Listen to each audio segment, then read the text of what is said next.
Hello, welcome to the Swine Time Podcast here at PIPESTONE. I'm your host, Spencer Wayne. I'm one of the staff veterinarians here at PIPESTONE, one of the owners of PIPESTONE Holdings. And besides being a regular vet that goes out and works with farmers and works with our managed farms, they let me do something fun, which is host this podcast. I get to host interesting guests a couple times a month, typically.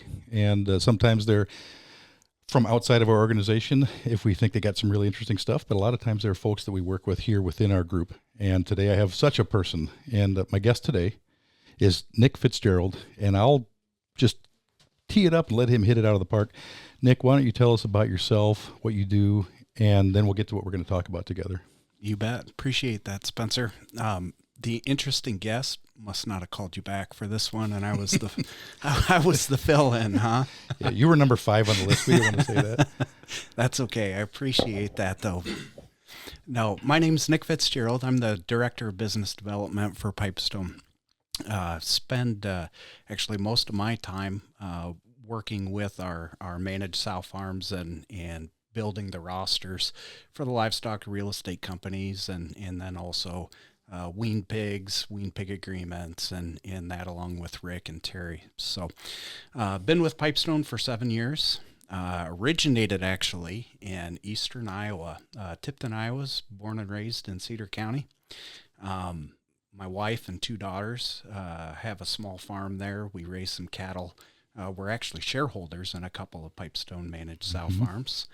So I get the wonderful pleasure of seeing both sides of it as a PIPESTONE team member and then also a shareholder as well. Yeah, I think I'm the vet for the sow unit of some pigs you get. Bobcat. Exactly. They've been good pigs. They're great. Okay, good. Nice work, Spencer. Yeah, I wish I could take some credit, but it's a good team and good health and a lot of things that I have nothing to do with. But okay, great. So you just described your role here is a very broad set of things you do.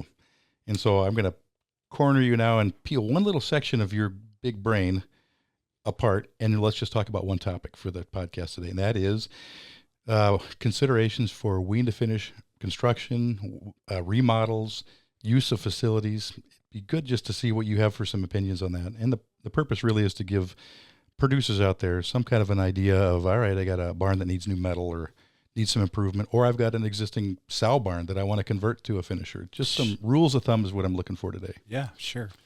And this actually is a passion of mine. You know, I mentioned I spend most of my time working with our managed sow farms, but my background's primarily on the wean-to-market side, both as a pig owner and also earlier in my career, I spent a number of years with the Mashoffs and did a fair bit of business development work with that company, Ken and Dave Mashoff and that family, great family. Learned a lot there for sure, and so in that particular role, I spent my focus really was on wean-to-market barns, barn design, facility specifications, did some research work on feeder types and things of that nature for the wean-to-market barns. And so big passion of mine in terms of experience in that regard. I was in that role for also about 7 years with Ken and Dave Mashoff and that family. So learned through that system and really have worked to apply that through our production system with my dad, brother, and I, and we've got some other partners that we work with along those lines as well. And so really enjoy working with our shareholders as they look at and consider either building a new barn or remodeling an existing asset. And so we're in that environment right now too, Spencer, where costs are extremely high. Yeah, on that, let's just start there and say, all right, a guy wants to add more pig rearing capacity to his operation. Yep. And maybe he could buy a neighbor's barn, he could remodel an older barn, he could do whatever. But if you're just going to build a new barn, greenfield construction, in a section that he's got 2 sections over that's good for the manure, how much does it cost? And define the typical barn, and then what's the construction space per square foot or per pig space would be a better way to put it. Yeah. Some reference points of just what it is roughly today. Sure. A typical, what I would call our preferred barn It would be a double wide 2,500 head barn. A barn like that today would be probably a little north of $1 million. This is post-COVID inflation and material costs and component costs with that have experienced significant cost increases. But yeah, I mean, what's that mean? That means $420 a space all in to do that. Yeah. So, okay, knowing it's that expensive then, if you are a contract grower or if you're working with somebody who wants to be a contract grower for you and you're looking at somebody that's looking at $1 million, $1 million cost barn, what's the rent rate right now for a new barn? Just common rent rate for somebody had to spend that money, flow the money through for a 12 or a 15-year note, something that makes sense. What's the typical financing situation today and rent rate situation? Yeah. That's what we have done as we've experienced cost increases year over year, really is stretch these things out. I think back to early in my career, we had talked about pig barns being 10, maybe 15-year type assets, and that's all they were, originally financed maybe for 5 to 7 years. Then we stretched that out to 10. Then it was stretched to 12. Now it's 15 or more. Really? 15 more than or 15 year more notes. in terms of AM schedules on these, try to get these things to cash flow. Yardage rates today, I'll say mid 40s. Okay. In terms of yardage rates. And even with mid 40s yardage rates, and I would call that industry leading today. 44, maybe 45, maybe. They don't cash flow that well when we're looking at a $1.1 million project. Yeah. It's tough. Yeah. Okay. So you just defined new, like this is new, and that's kind of what you're going into.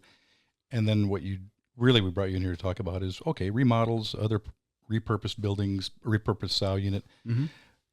Go through a couple of the approaches. Let's say I'll tee it up here. You got a 1,100 head or 1,000 head barn that needs new gating, new slats, new curtain on the sides, new feeders.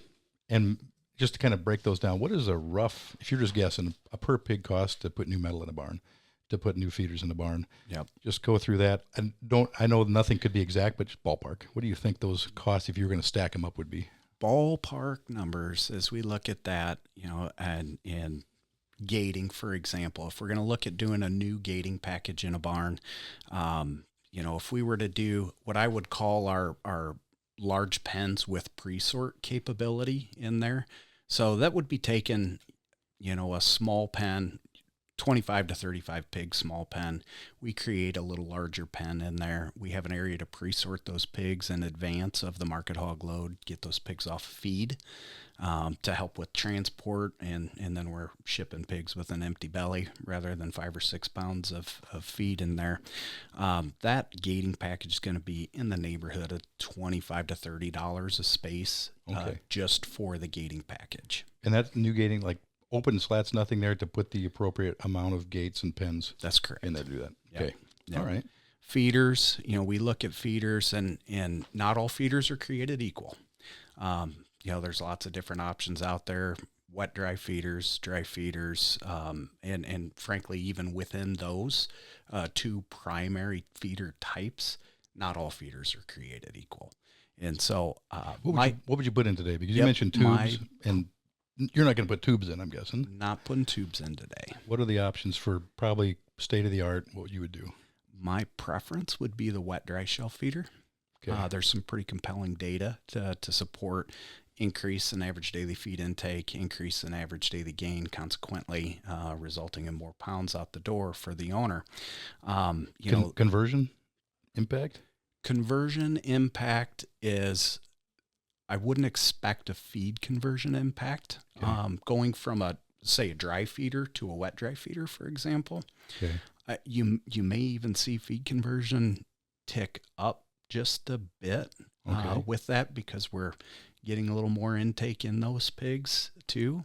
Okay. And so with that, the wet dry shelf feeder versus the dry, like I said, we could research John's feeder trial or our Pipestone Applied Research feeder trials on there and reference those. But there is some pretty compelling data that would suggest we'll sell more pounds of pork out the door with the wet dry feeder for sure. And I forgot, water usage or wastage is going to be way better.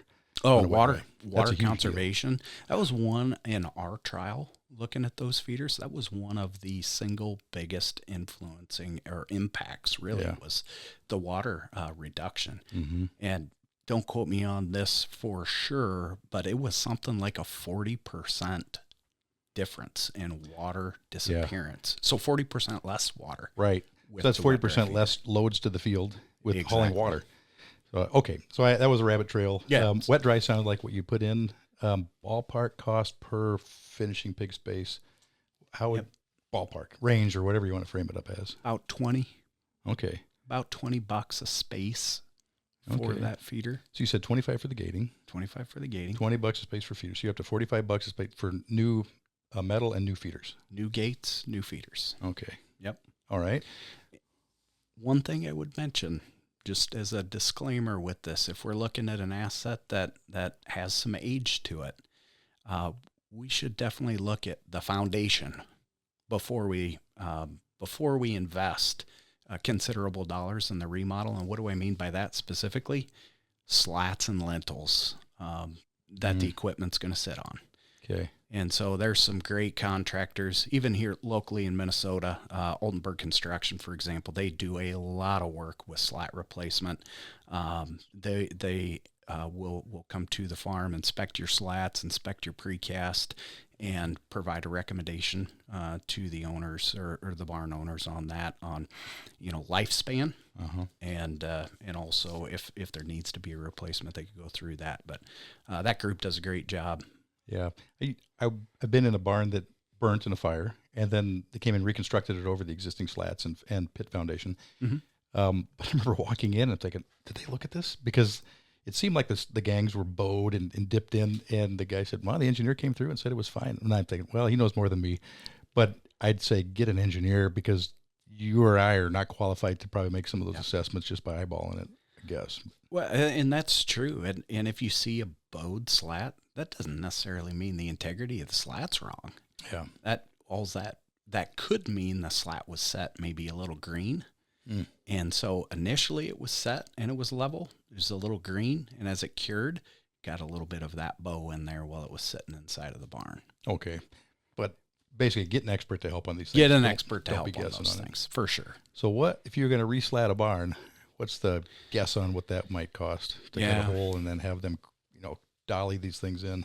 As we look at those, and there's going to be a fair bit of variability with this, because it's much easier to set slats with no roof, no trusses, no walls, right? You just use the crane and bing, bang, bang, you're setting slats. Well, in a barn that's already built in there, it's hard to do. And so they will costs on the slats or slat replacement, if you're just pulling them out and replacing them kind of one at a time that way. Mm-hmm. You're going to be looking in the neighborhood of $50 a space just for slats and some precast work. Okay. So are there other major big ticket items if you're doing refurbishing a unit? You got floor, metal, feeders. There's other things, fans, there's curtains and stuff. Yeah. But are there any other big ticket items that you'd want to look at? There's definitely some great technology out there. As we look at controls, as we look at fans, highly efficient fans. So direct drive fans out there. Really for me, what I would encourage folks to look at when we're working on remodeling barns is let's look at everything while we go through and reinvest in this project. We look at inlets. Actuated inlets would be certainly a preference.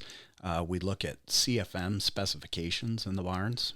Mm-hmm. And so I think as over my time in the industry, over the last 20 years, we've seen a big change in where we were raising pig, like our end point for raising market hogs 20 years ago is quite a bit different than what it is today. End point, it's pig size, the weight. Weight, yep, specifically weight. We're making pigs bigger.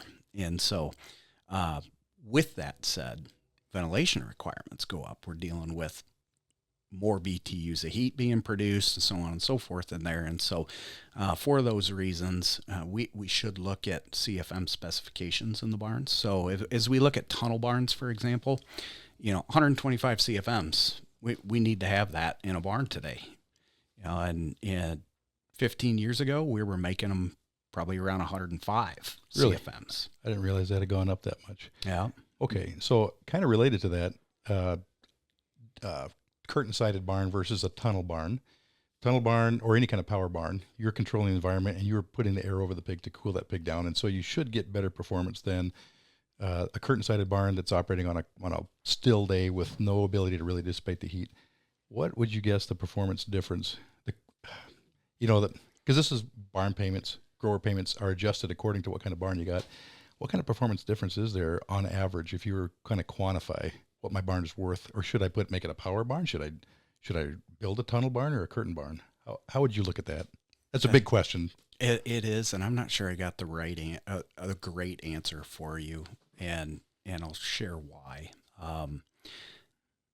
Tunnel ventilated barns versus power natural. What I would call a power natural barn, just to define that, would be, pit ventilation, maybe a wall fan or two, call it a 40 CFM type barn, and then the curtains would come down with some stir fans and their circulation fans. That's what I call a power natural barn. The big value, of course, is in the summer with big pigs. Of having the power piece of having the tunnel ventilated piece. Correct. There. Okay. Yep. Sorry. That's where the value of the tunnel ventilated barn really shines through as we look at ventilation. There are some other benefits to the tunnel barn. In the wintertime with wean pigs, there's a benefit of the tunnel barn. You don't have 400 feet of curtain surface area on each side of this 2,400 head barn that you're losing your heat, or you're experiencing heat loss with. So they are more efficient in the wintertime as well from an energy standpoint. In the summertime, I've looked for that data to be able to quantify what the performance difference is between the two. Unfortunately, I have not been able to find very good data to support that one way or the other. I think the caretaker, in my opinion, the barn manager, matters more than tunnel versus power natural. Okay. All right. Interesting. I've had the same question where I worked before, and people are comparing barn types and finding that nobody really had good data to support what your conclusions might be. What would you build today? Just like the feeders, would you build a tunnel barn or a curtain barn? I would build the tunnel barn. I would build the 100 wide. There's some 120 wide versions out there. 100 by 196 or 200 foot long, large pens, pre-sort, and with a controller that you've got remote access with. Mm-hmm. So if you're out in the tractor planting corn or harvesting and you want to just check and see what's going on in the barn, there's some pretty neat technology out there that can chart what it is that's going on in the barn, where you're at, and also even down to, like on these new controls, you can chart down to amp draws and things like that on there, so you can see how your fans are performing. It seemed like about 5 years ago, there was a big jump where all the companies came out with, I would say, vastly improved controllers. 5 to 8 years ago, something like that happened. And even, I won't say the name of the company, but a company that I would say made the worst controllers makes a controller now that does all the things you just said, where I'm just blown away by, why didn't you do that before? But they got way better about 5 to 6, 7 years ago. It seemed like. Maybe I'm wrong on that. Okay, one final scenario. If you got a sow unit, like, I'm not going to farrow anymore, or I got too much disease pressure, something has changed your dynamics where you need to repurpose that sow unit. How do you approach that? I got a gestation barn on deep pitted gestation barn, and I got pull plug farrowing, and a typical scenario of the ratio of farrowing crates to gestation crates. Just take us through that if you're going to do some basic math. So recently we've done that a fair bit with some of our barns that are in more disease challenged or pig dense areas. We have gone through and put together some projections or estimates for those shareholders. And so I would say it depends a lot on the flooring that is in the G barn today. So the GDU component of it generally is already a wean to market barn, right? And so that's kind of move in ready. The gestation barn, if we've got the 60/40 slats or formed poured concrete alleyways in there, that makes the G barn really difficult to look at a conversion on, because you're virtually working with a partially slatted barn that goes slat, solid, slat, solid, slat, solid, slat, solid across the G barn. Really hard to do without completely replacing all the slats. And most of those would be pull plugs with that dimensions too, or not necessarily. I don't know how the mix is of pull plug versus deep pit, even with the broken flooring type. Yeah, there are a number of them that are that way. Yep, pull plug. I'll use Eagle Ridge as an example.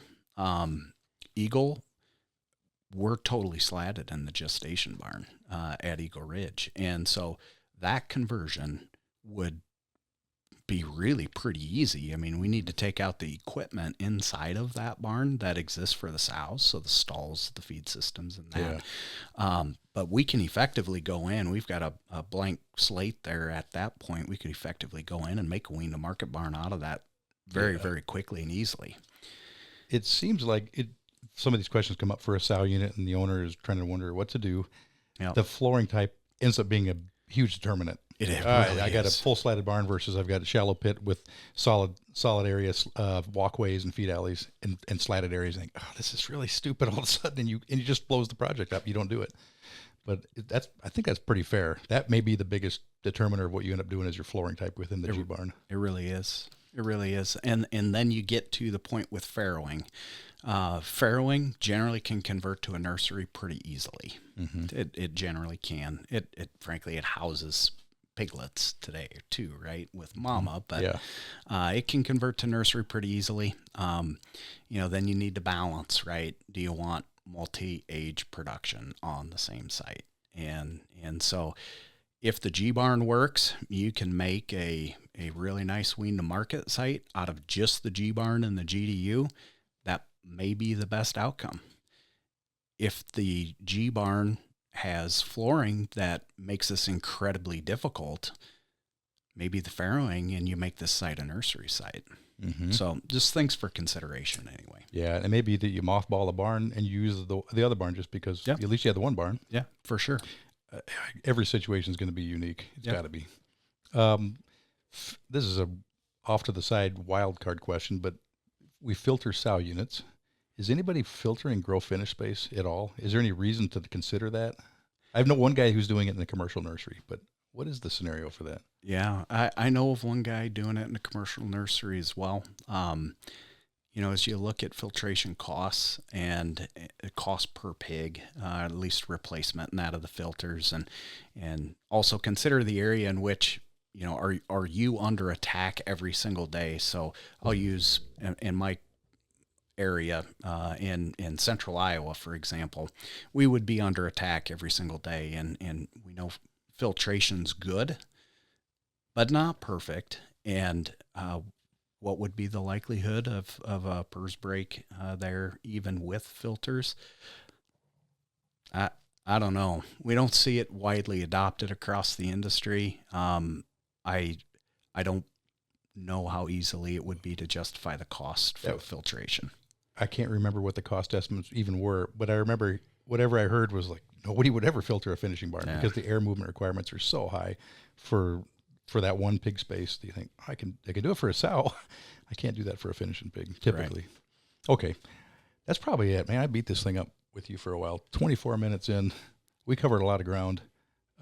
Is there anything in closing that you think is worth sharing as far as some thoughts on remodels, new construction? You got anything that we didn't cover? Yeah, I mean, just to reiterate a couple of those topics, just briefly, would be, let's make sure we're confident in the foundation of the barns.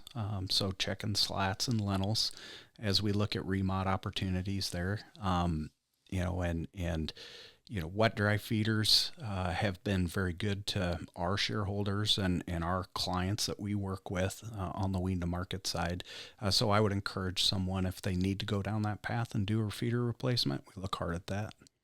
Okay. And if people have questions, they can call main line, and we'll get in touch with you, or people can get forwarded to you is what I'm saying. Absolutely. And you, as far as experts that I would talk to, it's you. There's probably other guys that I would trust to think through these things, but I know you're my go-to guy for this. So or other related questions for sow farm share ownership or other things that I know you're involved with, Nick, call and get a hold of Nick if you've got questions on these things. I appreciate that vote of confidence, Spencer. All right, Nick, thank you for being our guest here. Thank you to the listeners for tuning into this episode of Swine Time Podcast here at Pipestone. The Swine Time Podcast was created for the pork industry and individual pork producers around the country. Hosted by me, Dr. Spencer Wayne with Pipestone Veterinary Services, the podcast contains pork industry news, advancements in animal care, and how to enhance your productivity. Find the Swine Time Podcast at www.pipestone.com or on your favorite listening platform.